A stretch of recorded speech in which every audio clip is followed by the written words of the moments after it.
All right, we've got a lot of information to talk to about today, August 2025. We've got some updates on what's going on with Social Security, their attempt to bring in artificial intelligence. We all love artificial intelligence, don't we?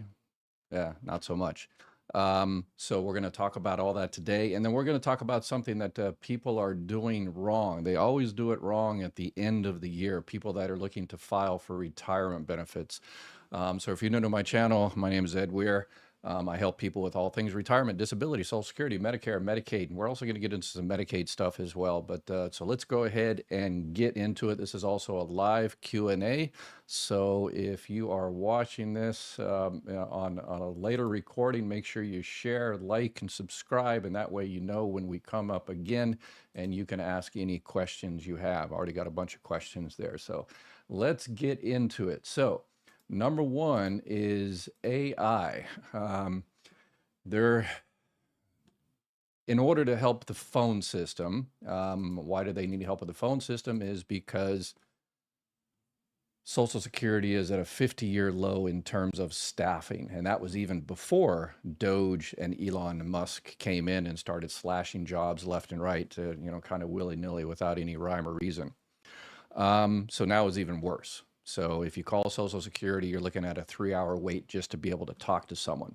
And they just, Social Security just came out with the announcement, oh yeah, we're doing great. Phone service and all our stats, all our metrics are doing so better now.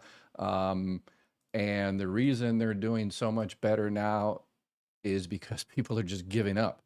They're calling and they have this AI system, this artificial intelligence system that is just terrible. And when people call Social Security, I guess if the person hangs up, they figure AI has solved their questions, solved their problems. And so then they say, I guess that's a success. So they say, we are serving so many people because they are being served by AI. But it just turns out that people are just, I believe they're just giving up and saying, you know what, forget about it. They're, going through this, this kind of phone hell there. So there's stats. I think they're playing fast and loose with the stats, the statistics, the metrics of the phone system and customer service. Because if you're been around this channel for a while, people, yeah, I got Lori here now, 3 hours. They were just getting it down to 1.5 hours. It also depends what part of the country you're calling and what time you're calling and all the rest. They have teleservice centers throughout the country. There's a big one on the West Coast, Salinas, and all the rest of it. So, and right down the street from John Steinbeck's museum. So if you're ever in Salinas, you got to make sure you stop by the Social Security Teleservice Center right after you stop by John Steinbeck's, yeah, great, outstanding museum down there. All right, so yeah, AI phones. So what do y'all think about AI in and of itself? I think that's one of the difficult things Social Security is going to have in the future.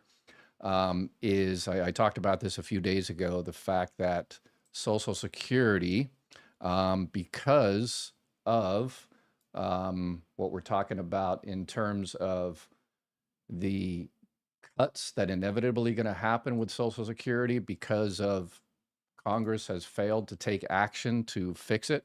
We are looking at cuts to Social Security. We've got about 90 more checks.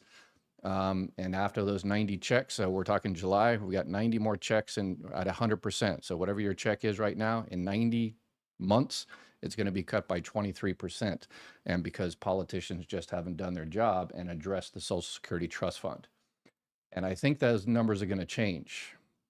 I think they're going to get, unfortunately, worse. Got someone that left a video question about tariffs, and he debated my discussion on tariffs. So we'll talk about that definitely today as well. I'll get into some of those questions. So yeah, tell me in the comments or the live Q&A, what do you all think about AI and the fact that AI is going to replace a lot of people? They're not going to be able to get jobs because they don't need those jobs because AI are doing those jobs. Kind of the same thing that's happened in the United States since the 1970s, where blue-collar manufacturing jobs were replaced by computers and robots and shipped overseas. And now we've got a big assault on white-collar jobs as well, being replaced by AI. And when it's replaced by AI, those are people that are not working or working at smaller paying, lesser paying jobs, and they pay less into FICA, the Social Security, pay less into Social Security, and therefore Social Security is going to have even deeper problems going forward. Hopefully we come up with a solution for that, but I don't see anything coming up in the pipeline yet. If you see anything like that, please let me know. Someone says AI in itself isn't good or bad. It depends on the coders. Yeah, and it also, yeah, I think it's pretty much at the level right now, it's coding itself. So it's learning itself. Hopefully it doesn't become sentient in the future and take over us like Skynet or something out of Terminator. But anyway, it's all depends. It's, you know, it's definitely going to hurt the workforce. Less jobs, less good paying jobs. I was watching a video a few days ago about some CEO that used to hire people, entry-level people. He says, I don't need to do that anymore. I don't need to hire 4 or 5 people to help me with this, that, or that because I've got AI. So he's not hiring. I need high-level people. And it's like, okay, how do you become a high-level people unless you become an entry-level person and learn how to become a high-level person? So that's going to be tough going forward. And because of that, it's also going to affect Social Security. We've also got in the news, Medicaid is going to be affected. And a lot of people, this is my forecast over, you know, doing this for a few decades. This is my forecast over the next year, 18 months. We're going to see a lot of people that are going to say, wait, what? I didn't think that was going to happen to me. I didn't think this would hurt my family. Why didn't it any worse? I thought, you know, Medicare was safe. I thought, you know, I just assumed it wouldn't touch us. These are going to be what a lot of people are going to be saying over the next 12 or 18 months because they think, oh, well, Medicaid is just going to go for those lazy people that are sitting in their parents', you know, basement playing PlayStation all day. No. When people lose health insurance, they go to the emergency room. So if you ever have to go to the emergency room, you're going to be like the old days where people are using the emergency room as their, you know, primary care physician. And rates are going to go up for everybody. Hospitals are going to be closing down even after they just put $50 billion in the big, beautiful bill. They put $50 billion because they knew hospitals are going to close down because of this. So they put kind of a slush fund in there, but everybody says that's definitely not enough. And, you know, which hospitals get, you know, the bailout and what states, you know. And all of this also is going to affect Medicare. My regular viewers know this, that it's not part of the big, beautiful bill, but it is, because the big, beautiful bill creates a deficit. And when you create a deficit, this pay-go suspension, this pay-go kicks in because it wasn't suspended. It kicks in, and then we're going to start getting cuts. So this is probably the first cuts we're going to get is in Medicare. So the cuts begin October 2025. So we'll see what happens exactly where they decide to cut. Medicaid, I think, is also going to be cut quicker than we think because states have to balance their budget. And they realize that they're not going to get money in the future, so they're going to start balancing their budget earlier and start cutting. So, okay, another thing.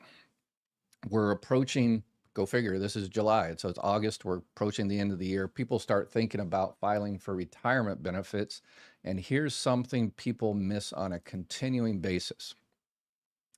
They say, okay, it's getting towards the end of the year. I've been working. I want to go ahead and start my benefits in January. Social Security always gets a big influx of people starting their benefits in January, and they lose money because of it. Because they think, well, I'm 63, 64, 65, 66, or whatever the case may be. I'm currently working. I made over $23,400 this year, so I can't start my benefits this year. So I will call here pretty soon, August or September, and schedule an appointment to start my benefits in January because I already made over the annual earnings limit for this year. 100% wrong. That's if you want to start your benefits in January for another reason, then that's fine. But don't do it because you think you're over the annual earnings limit. It doesn't matter. Social Security has an annual earnings limit. Let me pull up my website here, and that way you can reference this to in the future. This is mygovexpert.com there, and you click on the little retirement thing, and then it tells you, basically, it gives you a little calculator when you can start. This is all 100% free, but working and benefits. There is a annual earnings limit and a monthly earnings limit. So here's where people make mistakes. You can make I always exaggerate for effect, as we used to say in the Marine Corps. You can make $1 billion. You're going to make $1 billion up until July, August, September. Doesn't matter. Social Security doesn't care.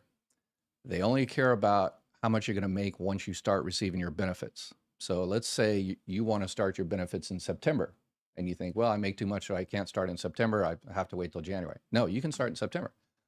You make $1 billion up until August, but in September, you stop working or you reduce your work.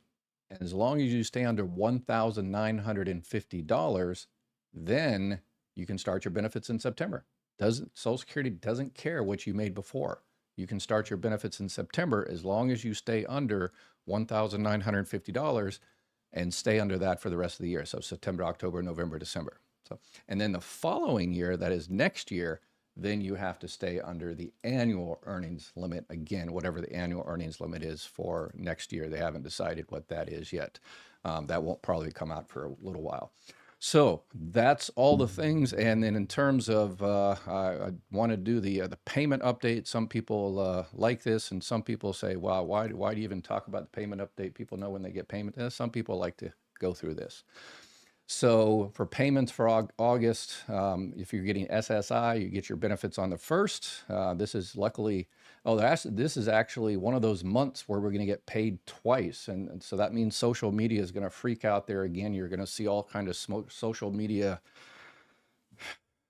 individuals, idiots that are saying, oh my gosh, you're going to get 2 checks next month. Click here to see if you're going to get 2 checks next month. You're going to get an extra $1,000, $967 next month. See here if you qualify. It's all BS. It's basically because it's just it's an accounting type thing, because the payday on the following month falls on like a Saturday or Sunday. Then what they do is they pay the last day of the month. So you technically get 2 checks in 1 month, but the one at the end of the month is just for the next month. So you don't get 13 checks or 14 checks a year. You still get your 12 checks. So, but social media likes to go crazy on that. And so don't buy it. You're not getting an extra check. You're just getting your other one a little bit early. So don't click on it. And in terms of payments, normally, unless you've been receiving benefits for a long time, when you start your Social Security benefits, if you start your benefits 1 month, your benefits, let's say you start benefits in July, you don't get your check until August. The July check always comes the month after. All checks come the month after. So February comes in March, March comes in April, like that. And then it's based on your date of birth with most benefits, except for SSI. That is, if you were born between the 1st and the 10th, you get it on the 2nd Wednesday of the month. If you were born in the second 10 days, you get it on the 3rd Wednesday of the month. If you were born at the end of the month, you get it on the 4th Wednesday of the month. So that's how that is broken up. And starting September 2025, no more paper checks. You can file an exception. You can file, you have to submit it to the Department of Treasury. You said, hey, I don't have a bank account. I don't want one of those direct express cards. I have to have my paper check. And you have to request an exception through the Department of Treasury that you can't handle, a electronic. You have to have a paper check. So, all right. So I went through all of them. So let's get into some actual questions. And like I said, I've also got a few video questions. Let's see here. Riba, please register your experiences or frustrations with contacting Social Security to your reps, senators via the WWW websites. I was able to get great help from Senator Tammy Baldwin. Yes, all politics are local. So if you're having issues getting Social Security, if you're waiting, months and months and months, then Yes, or you can reach out to your politicians. They have on their website that has a little button that says, I need help with a federal agency. You press that, you tell them your situation, that becomes a congressional. And it goes to Baltimore, the headquarters of Social Security, and then it goes down to your local office and they address it. They're supposed to address it within 24, 48 hours. But when you do that, also ask all your politicians, okay, here's my issue. Here's my personal issue. Can you help me with it? And then you say, okay, why am I even having to call you? Why do I hear people having to wait for 3 hours? And this is not anything new. This has been happening for years and years and years. Why haven't you been supporting Social Security? You have paid for customer service. You paid for customer service. You paid for someone to answer the phone before 3 hours. You paid for someone to adjudicate, to decide your disability claim or make sure your survivor gets their benefits. You paid for all that. The politicians just refuse to give that money to Social Security so they can update their computer system and hire people to pick up the phones and help you. And now they're just trying to do it by replacing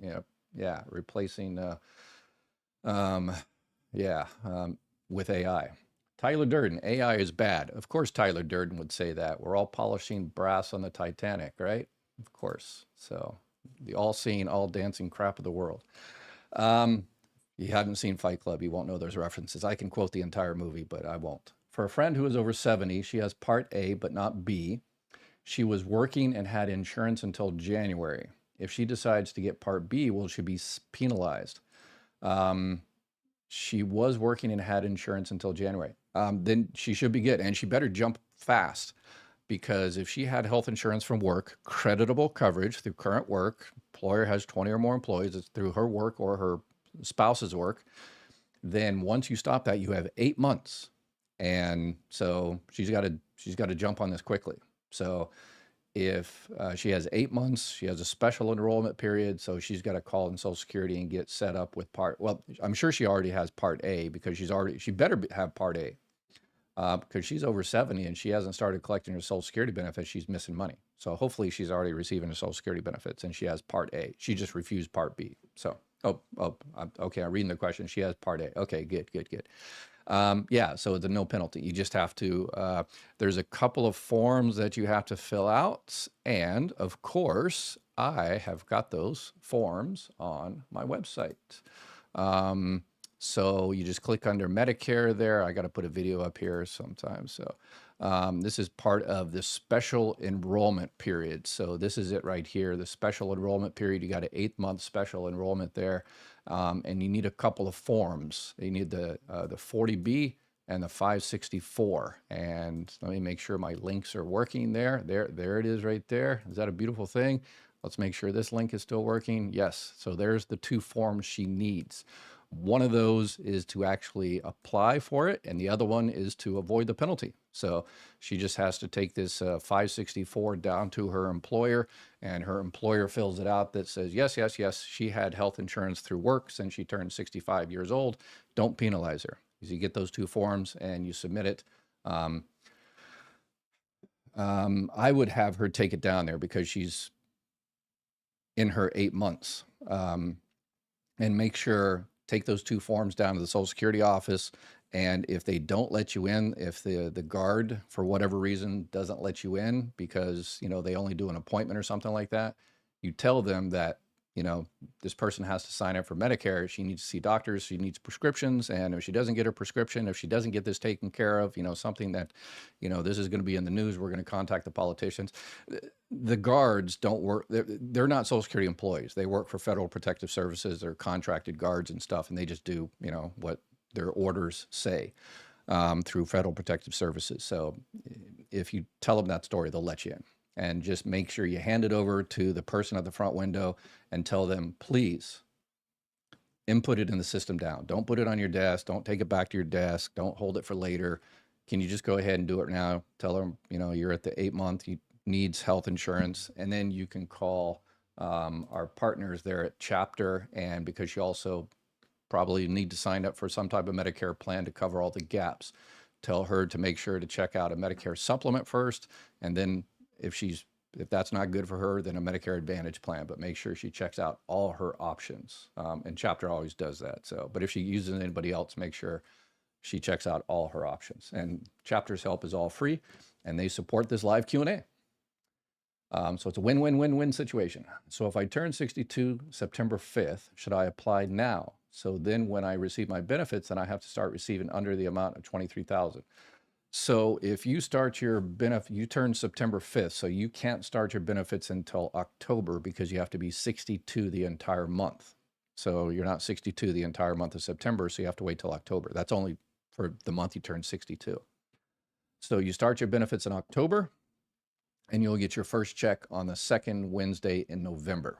But October, again, the $23,400 doesn't matter. If you've already gone over that, no problem whatsoever. It just starting in October, November, December, you have to stay under $1,950 a month. And then next year, you have to stay under the annual earnings limit. There was another social media person that completely misunderstood that, and she did a 20-minute interview explaining how everything is changing next year. And I had to reach out to her and say, yeah, no, you got it all wrong. And she was good enough to take down the video. So, but there's a lot of social media people out there that leave misinformation up. So kudos on her for taking it down. It was a nice edited video, unlike mine. I don't edit my videos. I'm live and unplugged. So there are 2 weeks between these payrolls from my company. Okay. All right. So somebody has a side conversation there. Got it late. We still having problems with Apple. Okay. I'm not sure what's going on there. I think that part of making America great again would be restoring personalized service. I agree. Yes. I think my personal belief is in this era of AI. I think we need to, because we've, been enamored and controlled by computers for decades and decades and decades. And, kids with their little, laptops and, here, shut up, watch, Baby Shark. So I think AI has kind of unleashed the fact that, yeah, we definitely need to work on our people skills. Yes. So, all right, I've got some video questions. Let's get into a few of the video questions here. Let's see what we got. It's not Dr. Ed, I'm 66 years old. The BBB is still in the house. I'm retiring in July, yes, supposedly. So, but it definitely looks like. And they told me that I could work many hours I want and not be penalized. But so I'm seeking direction from you, if at all possible, and let's to see what I need to do, because I want to keep working. We got to do. And one of the agents told me that I'm not allowed to make over $5,000 a month.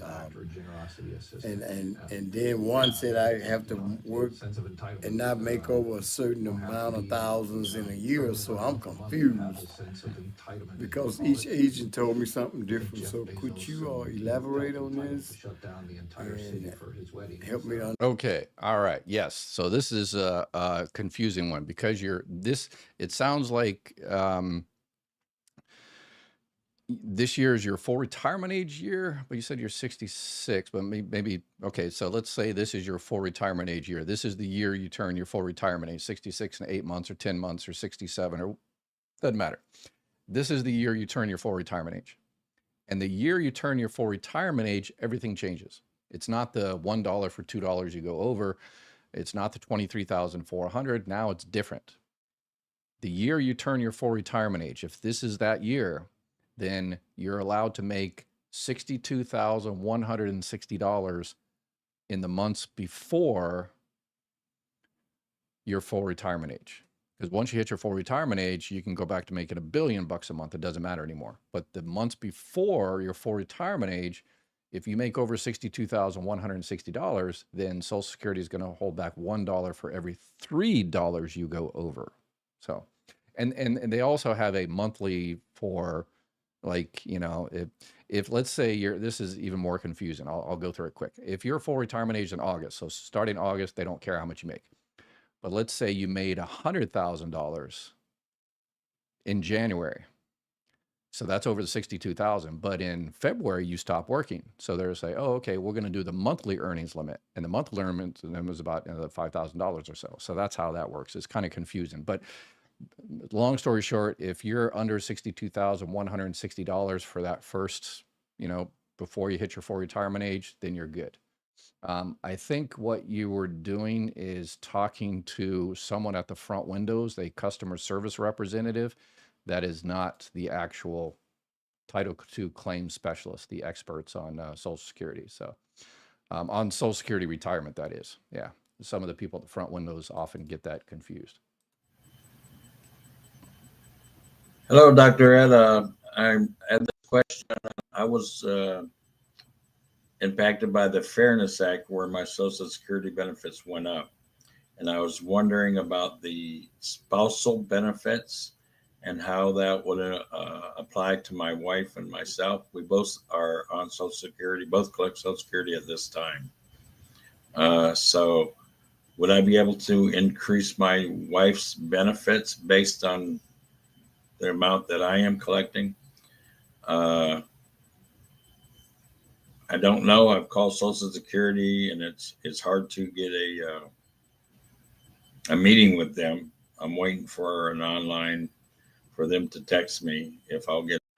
Yeah. So I'm sure you had fun talking to AI, right? So anyway, so the Social Security Fairness Act, if they already adjudicated your claim, if they already increased your benefits, took off the WEP, the windfall elimination provision, then your benefit amount went up. Your primary insurance amount went up. So if your spouse is receiving Social Security benefits, then she can go ahead and file on your record. If maybe she didn't before because your benefit amount wasn't high enough. Now it might be. Or if she's already on your record and your benefit amount increased, then her benefits should have automatically increased as well. That's automatic because she is on what's called your MBR. She is a B1, a BIC B1 on your MBR, Master Beneficiary Record. So once your PIA, your primary insurance amount increases, anybody on that record automatically increases as well. That should have happened automatically. If it hasn't, then yeah, you need to definitely talk to them. I was just looking at the numbers and they said they've, completed about 95% of those calculations. 95% of what they think the numbers out there that are, I think they're going to miss a lot. And so that's why I talk about this on a regular basis for all those people that are affected by this. All right, let's see another one here. Yes, Dr. Ed, I've been watching your videos on YouTube and I find them very interesting and informative. But today I was watching one and it sounds like you're getting a little political when you brought up tariffs and you were saying that would cause inflation and so forth. Well, as of today, which is July the 21st, I think it is, Monday, tariffs have been in place, but actually inflation has not gone up, and it looks like the COLA rates have not changed. I'm just wondering, and I know you've criticized some other people putting false information out there. What do you think, really, about the tariffs now, and inflation has not gone up and has actually gone down? Again, however, I do appreciate your TV shows, and I would like to hear your thoughts on that. Thank you. All right, I appreciate it. I like it. Nice civil question. Disagreement. I like it. So yes, we can all be civil. Awesome. Thank you. Yeah, tariffs, it takes a while because when tariffs, I mean, the tariffs were on and off and on and off and on and off and, anyway. But that aside, anytime tariffs are put on something, it doesn't affect prices immediately. There's a supply chain, and particularly with a lot of our stuff comes from overseas, and we got these two big oceans, so stuff comes from China, it takes several weeks, and, people put in orders or don't put in orders because it's starting to cost too much or whatever the case may be.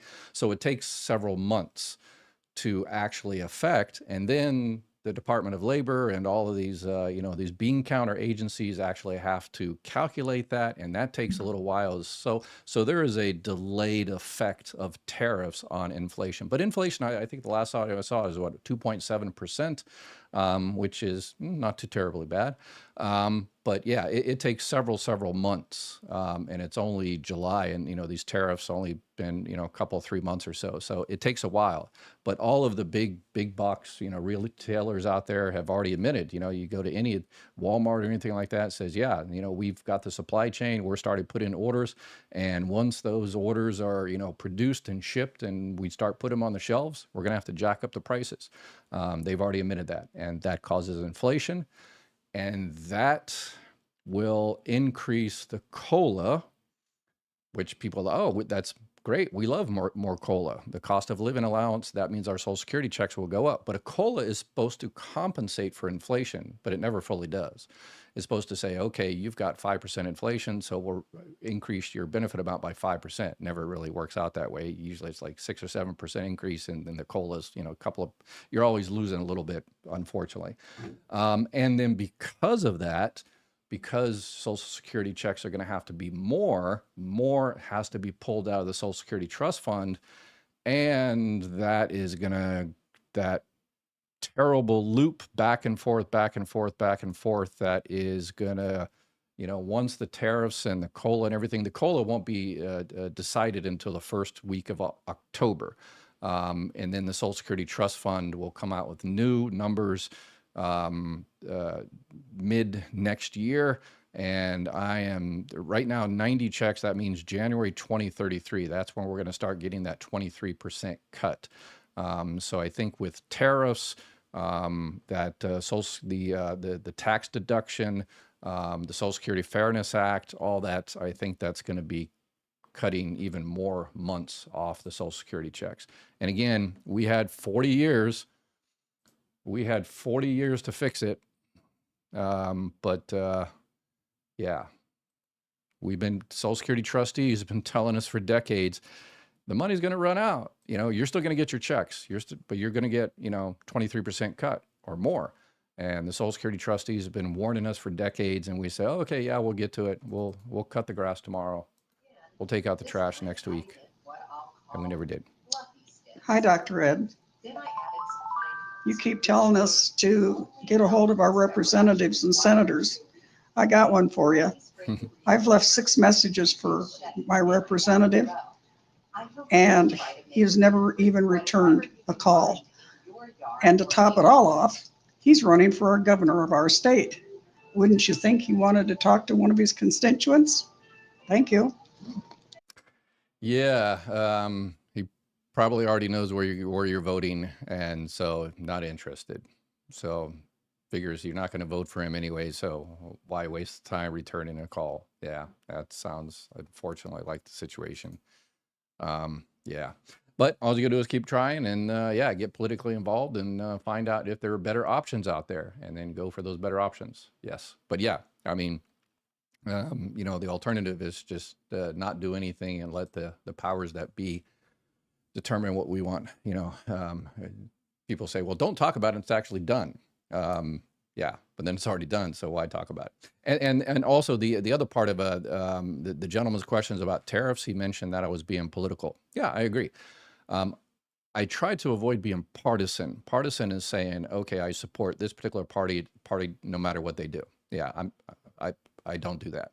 I am political in the sense of politics. Being involved in politics is about resources. Politics is about where those resources go. And I am a one-trick pony in the sense of I believe resources should go to protect Social Security so we don't get those cuts. I don't care what political party. The last political party, Biden, he passed the Social Security Fairness Act, which took off about 6 months or a year on Social Security. It was a terrible decision. There was stuff that needs to be fixed there, but he threw the baby out with the bathwater. And to be fair, the current president also supported, and it was a bipartisan effort to, the Social Security Fairness Act. So yeah, whichever political party supports Social Security, I don't care, as long as it gets supported. I waited for my FRA at 66 and 8 months. This April 2025. When will I get COLAs owed to me? It's automatic. Yeah, it's automatic. Whenever you do, it's whenever they come out with the COLA numbers for whatever year, then they just take everybody's benefit amount and multiply it by the 2.7 or 3.8 or 8.7 or whatever. So it's 100% automatic. So there's no chance you did not get it. Everybody got it. It's already baked in there. My adult disabled son has SSDI, lives in a group home. Is it true Trump will be removing SSDI benefit? There's nothing on the horizon now. If he's living in a group home, might have Medicaid or something like that. That is an issue. But SSDI, there is no attempt. I know under his previous administration, that was a big focus on SSDI, more CDRs, continuing disability reviews, and all the rest of it. But there's nothing there right now in terms of SSDI. In terms of everything else, Medicaid, food stamps, all that, then yes, there is an issue.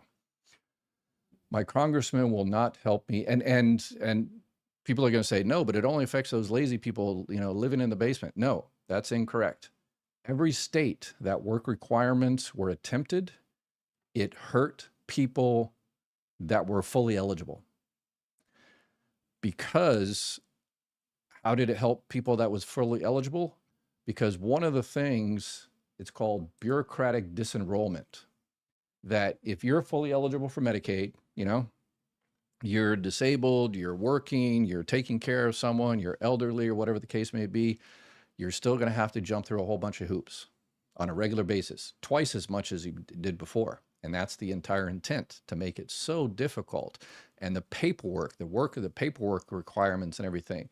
And they decided, the big beautiful bill decided that, the law that was going to be in effect, to where the civil servants, the people that help you get those, make sure you're continuing your benefits if you're eligible. Yeah, we're not going to provide that. We're not going to make it easy. And you can look at the big beautiful bill and you can see that, yeah, they rolled back for 10 years. They delayed that attempt to make it easier for those people. They said, no, we don't want to make it easier for people. We can't completely cancel the law, so we'll just delay it for 10 years. So, so there's going to be a lot of people that lose coverage that are entitled to that coverage, because they have to jump through all these hoops. And so that's what we're working on in our community here to make sure that doesn't happen. So stay tuned, subscribe, like, all that kind of good stuff. Some county social service. Oh, I forgot to, sorry, I clicked on your thing and I skipped you. I did that to somebody yesterday too. I apologize. My congressman will not help me unless I give him access to my over 1,000-page VI medical records. HIPAA. I've never heard of a congressperson asking for VA medical records. So help you with VA or help you with Social Security disability? I've never ever heard that ever. That's HIPAA. He has no right to see those records. So I have no idea. Social Security needs those records. If you're filing for Social Security disability, they need those records. If you don't want to provide them, then they can't really make a medical decision without those records. But yeah, I've never heard of a congressman demanding those. Some county social services have someone who can help navigate Social Security, the government place that gives out SNAP, Medicaid, and other benefits. Yes, some some counties, but I'm sure their budgets are going to be strapped too. I'm not sure. Unless you've worked for Social Security for a few decades, I would be hesitant. There are Social Security experts, what do they call it, advisors out there that go to a 2-day class. There's some educational facility out there that gives you 2 days of Social Security instruction pretty much online, and they charge you thousands of dollars, and you get a cute little certificate that you go out there and cause, chaos and mayhem. And you can, on your business card, you can put, I am a Social Security advisor after 2 days of classes. So, and they go out there and they give out incorrect information on a daily basis, and people are, I spend so much of my time correcting social media and people. So I have no income. Now they're going after my meds. On my YouTube channel there and other places, you can see in the description, I've got a video on living on Social Security alone. You go onto my website on more, and you can click on the living on Social Security alone, and it talks about a different, healthcare, food and nutrition, housing, employment. And I'm really expanding these. We're gonna really expand all of these here in the coming month or so. But a lot of people out there need help. So make sure you check out that mygovexpert.com.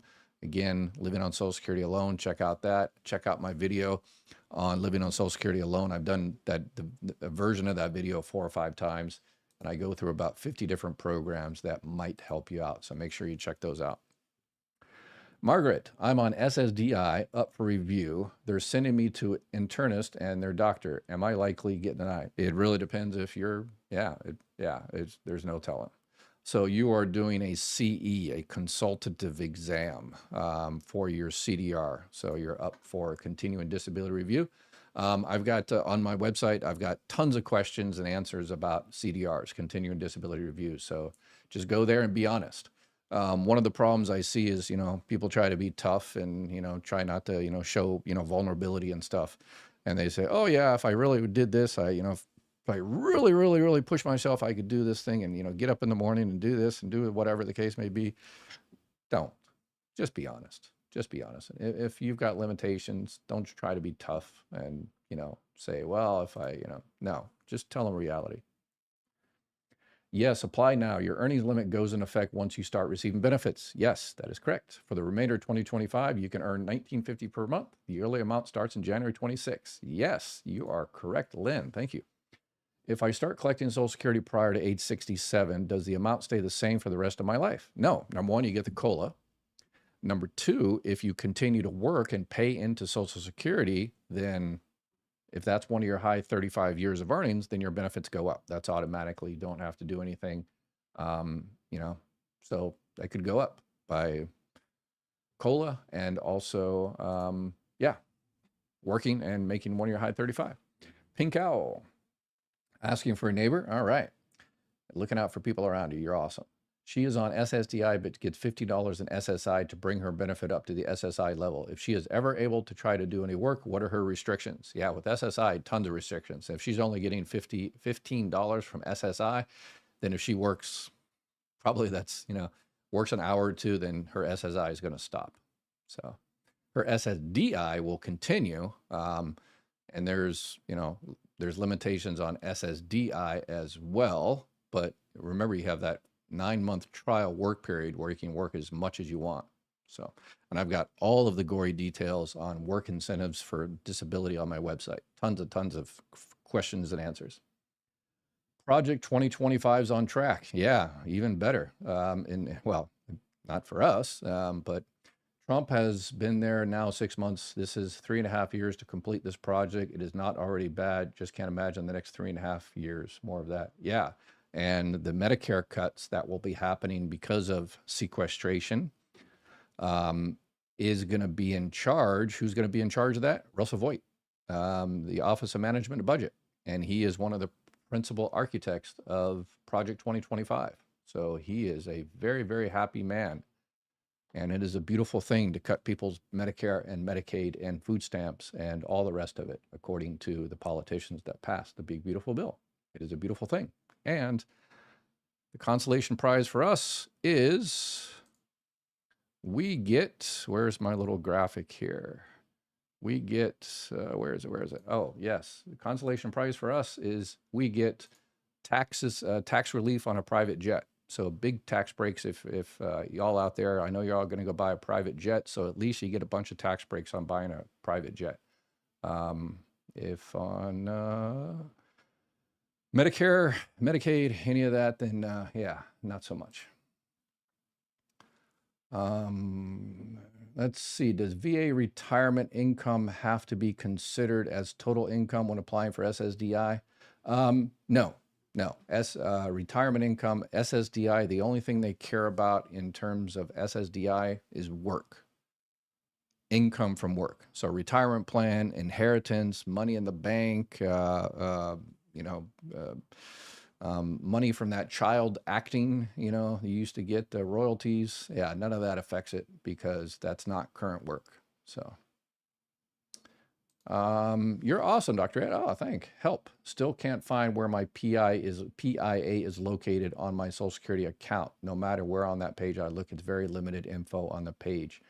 Yeah, it should be up there. It basically, the PIA is, you just look up there and it'll say, if you wait until your full retirement age, this is the amount. That's it. That's your PIA. I don't think I think under the new one, it doesn't say the PIA because people, what's a PIA?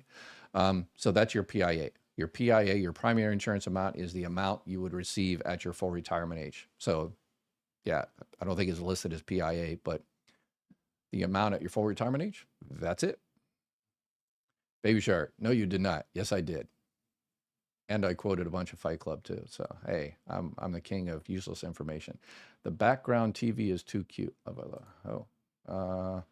Does my unused earned leave payment that is added to my last check count toward the 1900 or so limit? No, that's a special payment. So when you go in there and start your benefits, make sure you tell them that. So that starting, next month, I am going to stay under $1,950, but I might receive a leftover check from, selling back leave or a bonus of something I sold, whatever, last month or 2 months ago, 3 months ago. But tell them in actual work from wages or whatever, I'm only going to make under $1,950. I might receive more than that. So just make sure you tell them that. And then if the person doesn't code it right into the system, you'll get a nasty gram next January or February that says, hey, you said you're going to be under this, but then you made this. You just go in there and say, yeah, I told the gal, and here it is. So that means they just didn't turn it. Yeah. You need to tell people to turn down their TVs when they call it. Yes, please, people, particularly if you got me in the background. I don't want to hear my voice in the background. Just like a frog. Glenna Marley, if turning in documents in person, be certain to bring your own copy. Ask to have Social Security stamp or sign, date, time received. Okay, no copies. It has to be the original, not a copy. It can't be a notarized copy either. Notaries, Social Security doesn't care about notaries. No, yeah. So if it's a divorce decree, it has to be the actual divorce decree with the raised seal. In most places, it's got a raised seal. If it's got the marriage certificate, it has to be the marriage certificate, not the marriage license. Marriage license means, yeah, you can get married, but you might, somebody might have ran out at the last second. So it has to be an actual, the certificate that you actually did go through with it. And birth certificate, same thing. It has to be the original from the issuing agency. It can't be a copy. You give the original to the Social Security employee. They go in the back, they make a copy of it. They got the little big stamp there where they've got, I certify this is I made hundreds of these stamps. I certify this is an original document. They put their little initial there and their unit code, and they date it, and then they give your original back to you. So that's how it works. Can't remember the exact, I certified this is an exact copy of, I forget what the wording was. That's not, Chris, that's not how their phone system is set up. When you call, they give you an estimated wait time, usually hours. That someone eventually picks up your call. Yeah, and I've found, it's not accurate. Yeah, you have 15 minutes, and then an hour later. Yeah. I'm not a business genius like, Elon Musk and Doge and, the guy that is currently in charge of Social Security now. But if you're going to improve, efficiency in an agency, okay, good. So you improve efficiency, you bring in computers and you do this and make it more streamlined and stuff like that. And then because you improved efficiency so much, you can get rid of employees, then go ahead and get rid of employees, okay? Because you don't need them anymore because the whole thing is more efficient. They did it backwards. They just got rid of a whole bunch of employees and then say, oh, okay, I guess eventually we've got to start working on efficiency now. Okay, well, that's why, anyway, I guess I'm just not as smart as those guys. Wow, they're just, that's, yeah, they knew, but they didn't care about customer service. They want to put up every possible hurdle for you to get your benefits. I was penalized because I didn't get prescription coverage in first 60 days after I retired, even knowing that I don't take any medication. A lot of people get that wrong, and a lot of Medicare, it's going to get even worse. Medicare insurance agents, chapter never does this. This is why my son and I chose them. But there's a lot of Medicare insurance agents out there. When they sign you up for a Medicare supplement plan, when you have a Medicare Advantage plan, most of those already have prescription drugs already bundled in them. There's a few that don't, but most of them do. But when you get a Medicare supplement plan, you probably got a Medicare supplement plan. And then when you signed up for it, the agent may or may not have said, oh, we got to get you a prescription drug plan now. And you say, oh, I don't take drugs. And the agent, oh, okay, bye. Because the agent, particularly now, they don't make any money. They don't make a commission on that. So they're like, they don't care. It takes, oh, you got to get all your prescriptions and find a plan and look at the different tiering. And it takes about an hour or two to find you maybe a good prescription drug plan. And they're not, the insurance company isn't compensating that time. It's, free work. So a lot of Medicare insurance agents are just not going to do it anymore. And you're going to say, well, I don't want it anyway, but you don't know that you're going to be penalized. When you actually do sign up in the future, a year, 2 years, 3 years, 4 years later, when you actually need prescription drugs, you won't be able to sign up until January, February, March, the general enrollment period. And then you're going to get penalized for the rest of your life. 1% for every month you didn't. So if you, waited 5 years, that's 60% penalty for the rest of your life. 60% of what? 60% of it, they do a weird calculation of the average Part D, so I think it's like what, $30, $40 or something. So, but hey, it's a penalty for the rest of your life. And one of the other things is, again, you can't just, like Ricardo, you just can't sign up for a Part D plan now. You have to wait till the general enrollment period. There is some exceptions if you move, or if you recently moved or something like that, or you lost Medicaid or whatever the case. You can call up to chapter and find out if there's a special enrollment period for you now. Yeah, normally not so much. Let's see. Stop saying tariff. Say, look at your receipts and see the taxes you pay when you buy things. That is tariffs. Tariffs. Yes, exactly. Tariff is a tax on the person that buys the product, because, unlike, I guess the president asked, says, oh yeah, we don't pay it. China pays it. And then at the same breath, he says, hey, Walmart, can you go ahead and take that hit? Wait a second. Yeah. Doesn't make any sense. Yeah. It's a tax. Yes, it's an internal tax. Smoot Hawley back in one of the reasons it caused, anyway, so I won't go into 100-year-old history. Thanks much for your service to the public. It is very nice of you to help others. Blessing. Oh, thank you very much. I appreciate it. And I am going to ask you for help here in about a month or so. So we need to band together here and help everybody. Autistic diabetic brother draws on father's SSDI. Has Medicare and Medicaid. I've just recently became his caregiver. Have no idea how that works. Will he have to check in with Medicaid every 6 months? Yeah, it looks like if he's receiving SSDI, so he's a disabled adult child receiving disability benefits off his parents' record, of his father's record, has Medicare and Medicaid. So yes, you'll have to go through the hoops for Medicaid. Looks like on a twice a year. And so we're coming up with a program to help people make sure they navigate that bureaucracy and they don't lose their benefits. So so give us about a month and we'll finish this thing off and make it public. But you just have to really, really keep up on it. And if he loses Medicaid, then you still have Medicare, but probably he's also receiving the Medicare Savings Program, where Medicaid is paying the $185, the Medicare Part B premium. There's a lot of people that are going to lose that one, the $185. And, for billionaires, it's no big deal. It's a beautiful thing. But yeah, for a lot of people, $185 extra out of their paycheck, that's really, really going to hurt. Plus, they're going to lose their Medicare Advantage dual eligible plan and that, $100 or $200 food card that that some people get. Yeah, it's Haley.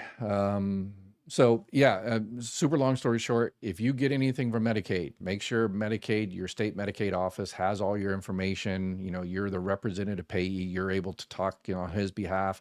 Make sure they have your phone number and your address and everything like that. And then if you get anything from them, you make sure you fill it out and make copies and fill it out perfectly, because they're looking for every opportunity to kick people off.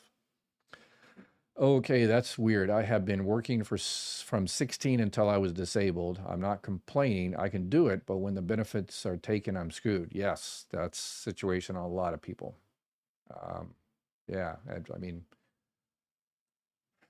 we're just lucky that, we're not all disabled. Car accident or being hit by a meteorite or falling or, yeah. So it's just pure luck, or bad luck.